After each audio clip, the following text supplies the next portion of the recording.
ৰুকিয়াতুল girls academy senior secondary স্কুলৰ সম্বৰ্ধনা অনুষ্ঠানৰ সফল সামৰণি। নগাঁও জিলাৰ আলিটাঙ্গনীৰ নিকটৱৰ্তী সোণাইবেৰা গাঁৱত অৱস্থিত এক উচ্চ মানদণ্ডৰ শিক্ষা প্ৰতিষ্ঠান ৰুকিয়াতুল গাৰ্লছ একাডেমী ছিনিয়ৰ ছেকেণ্ডাৰী স্কুলৰ সম্বৰ্ধনা অনুষ্ঠানখন সোণাইবেৰা শিমলুৱাটি গাঁও পঞ্চায়তৰ প্ৰাক্তন সভাপতি নুৰুল ইছলাম চাহাবৰ সভাপতিত্বত অনুষ্ঠিত হয়। উক্ত সম্বৰ্ধনা অনুষ্ঠানখনত উপস্থিত থাকে হজৰত মৌলানা লিয়াকত আলী চাহাব, লগতে উপস্থিত থাকে সমাজৰ গণ্যমান্য ব্যক্তিসকল। এই মাদ্ৰাছাখনৰ পৰা 2024 বৰ্ষত সদৌ অসম তালিমী তৰক্কী বোৰ্ডত বৃত্তি পৰীক্ষা অনুষ্ঠিত হৈছিল। তাত 5গৰাকী ছাত্ৰীয়ে সুখ্যাতিৰে বৃত্তি পাবলৈ সক্ষম হৈছে। ৰুকিয়াতুল গাৰ্লছ একাডেমী ছিনিয়ৰ ছেকেণ্ডাৰী স্কুলখনত দিনী শিক্ষাৰ লগতে জাতীয় বিদ্যালয়ৰ আৰ্হিৰে ক্লাছ 5ৰ পৰা 12লৈকে আধুনিক শিক্ষা দানৰ সুব্যৱস্থা আছে, লগতে 7 বছৰত আলিমা হোৱাৰ ব্যৱস্থাও আছে। বিদ্যালয়খনত নামভৰ্তি ৰমজান মাহৰ পৰা আৰম্ভ হ'ব বুলি বিদ্যালয়ৰ কৰ্তৃপক্ষই জানিব দিয়ে। আপুনি যদি আপোনাৰ সন্তানক দিনী শিক্ষাৰ লগতে সাধাৰণ শিক্ষাৰে শিক্ষিত কৰিব বিচাৰে তেন্তে যোগাযোগ কৰক 9859132738 নাইবা 7002396775 নম্বৰত।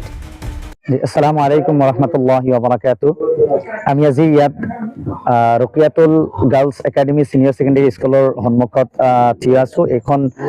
এখন ইছলামিক প্ৰতিষ্ঠান হয়, লগতে আমি ইয়াত জেনেৰেল শিক্ষাৰো সুব্যৱস্থা কৰা হৈছে। প্ৰাথমিক পৰ্যায়ৰ পৰা মাদ্ৰাছাৰ উচ্চ পৰ্যায়লৈকে ইয়াত শিক্ষাদান কৰাৰ লগতে এই জেগাখনৰ নাম আপোনাৰ সোণাইবেৰা গাঁও, আলিটাঙ্গনেৰ ওচৰত নগাঁও ডিষ্ট্ৰিক্টৰ এখন ব্যক্তিগত খণ্ডৰ আপোনাৰ ইছলামিক শিক্ষা প্ৰতিষ্ঠান। লগতে ইয়াত আপোনাৰ জেনেৰেল শিক্ষাৰ সুব্যৱস্থা আছে। আমাৰ জাতীয় বিদ্যালয়ৰ মানে কোৰ্চ চিলেবাছৰ মাধ্যমেৰে ইয়াত শিক্ষা দিয়া হয় আৰু 7 বছৰত এজন ছাত্ৰীয়ে ইয়াৰ পৰা আলিমা মানে ইছলামিক যিটো ডিগ্ৰী তাৰ দৌৰাই হাদিছ বা হাদিছ আলিমা হোৱাৰ ইয়াৰ চনদ প্ৰদান কৰাৰ লগতে ইয়াত এতিয়ালৈকে ক্লাছ 9লৈকে 9ৰ ৰেজিষ্ট্ৰেশ্যন কৰা হৈছে। আলিটিংগনি হাইস্কুলৰ লগত আমি যোগ কৰি ইয়াত ক্লাছৰ ব্যৱস্থা কৰা হৈছে আৰু লগতে ইনশাআল্লাহ অহা বছৰ আমাৰ এইখন মাদ্ৰাছাৰ পৰাই আপোনাৰ মেট্ৰিক দিয়াৰ ব্যৱস্থা কৰা হৈছে। যিহেতু আজিকালি বিভিন্ন ধৰণৰ এটা প্ৰপাগাণ্ডা কৰা হয় যে মাদ্ৰাছাত অকল খালি আপোনাৰ কোৰআন হাদিছৰ শিক্ষা দিয়া হয়, থিওলজিকেল সাবজেক্ট পঢ়োৱা হয়, কিন্তু আচলতে এইটো কথা সত্য নহয়। ময়ো এজন মাদ্ৰাছা বেকগ্ৰাউণ্ডৰ পৰা লিখা মেলা কৰি এতিয়া মই কটন ইউনিভাৰ্চিটিৰ পৰা UG PG আৰু এতিয়া মই PhD কৰি আছো। I am research scholar of cotton university. গতিকে এইখন মাদ্ৰাছাৰ লগত মই ওতপ্ৰোতভাৱে জড়িত হৈ আছো। এইখন মাদ্ৰাছাৰ দায়িত্ব মোৰ হাতত আছে। গতিকে মই ভাবো ইনশাআল্লাহ যে এইখন মাদ্ৰাছাত আপোনাৰ ইছলামিক শিক্ষা দিয়াৰ লগে লগে জেনেৰেল সাবজেক্ট আপোনাৰ সায়েন্স, মেথছ, ইংলিছ, অসমীয়া এই সাবজেক্ট বিলাক পঢ়োৱা হয় আৰু মই নিজে ইয়াত ইংলিছৰ মই ক্লাছ কৰোঁ, এৰাবিক, চেন্টেক্স আৰু মৰ্ফলজিৰ ক্লাছ মই মাজে সময়ে ক্লাছ লওঁ ইয়াৰ পৰা। গতিকে মই সমূহ ৰাইজক অনুৰোধ জনাওঁ ইনশাআল্লাহ ৰমজানৰ পিছত আমাৰ এইখন মাদ্ৰাছাৰ আচলতে আমাৰ যিটো আপোনাৰ নামভৰ্তি প্ৰক্ৰিয়া আৰম্ভ কৰা হ'ব।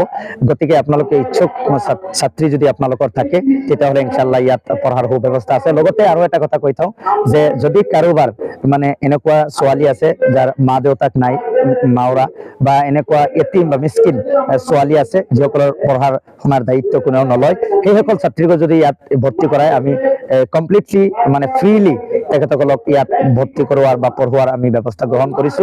ইয়াত ইতিমধ্যে আপোনাৰ 18জনী এতিম আৰু 4জনী মিস্কিন ছাত্ৰীয়ে এই মাদ্ৰাছাত অধ্যয়ন কৰি আছে, যিসকলৰ কোনো নাই, যিসকলৰ আপোনাৰ বহুত কষ্টৰ মাজেদি আমি তেওঁলোকক শিক্ষা গ্ৰহণ কৰোৱাই আছো। লগতে আৰু এই মাদ্ৰাছাৰ বিশেষকে আলহামদুলিল্লাহ শিক্ষকসকলৰ যথেষ্ট মানে এক্সপিৰিয়েঞ্চ আছে। উচ্চ ডিগ্ৰীধাৰী শিক্ষকসকলক ইয়াত আমি নিযুক্তি দিয়া হৈছে। গতিকে ইনশাআল্লাহ এৰাবিকৰ যি সাবজেক্ট বা আপোনাৰ মাদ্ৰাছাৰ ফালৰ পৰা যি শিক্ষকসকলক নিযুক্ত কৰা হৈছে অত্যন্ত যোগ্যতা সম্পন্ন আৰু যিসকল জেনেৰেল সাবজেক্টৰ যে আমি ভাল শিক্ষকসকলক ইয়াত নিযুক্তি দিছো যাতে তেখেতসকলক ইনশাআল্লাহ এই মাদ্ৰাছাৰ ছাত্ৰীসকলক বিশেষকে ইনশাআল্লাহ আগুৱাই লৈ যাব পাৰে। আমি এইখন বিদ্যালয়ত পৰ্যায়ক্ৰমে এইখন মাদ্ৰাসাত অথবা হায়াৰ ছেকেণ্ডেৰী স্কুলত আপোনাৰ এই পৰ্যায়ক্ৰমে ইনশাআল্লাহ হায়াৰ ছেকেণ্ডেৰীলৈকে অথবা ডিগ্ৰীলৈকে ইনশাআল্লাহ খোলাৰ ব্যৱস্থা আছে, যাতে আমি ইনশাআল্লাহ আমাৰ নাৰী সমাজক এনেকৈ দুয়োটা চাইডে শিক্ষা গ্ৰহণ কৰোৱাই যাতে এজন সৎ নাগৰিক হিচাপে আমি তেওঁলোকক আগুৱাই লৈ যাব পাৰোঁ, সেইটো আমাৰ লক্ষ্য। গতিকে আমি এটা কথা গম পাইছো যে আপোনালোকৰ এইখন মাদ্ৰাছাৰ পৰা কেইবাজনী ছাত্ৰীয়ে HSLC পৰীক্ষাত অৱতীৰ্ণ হ'ব, হয় গতিকে কেইজন হ'ব আৰু সিহঁতৰ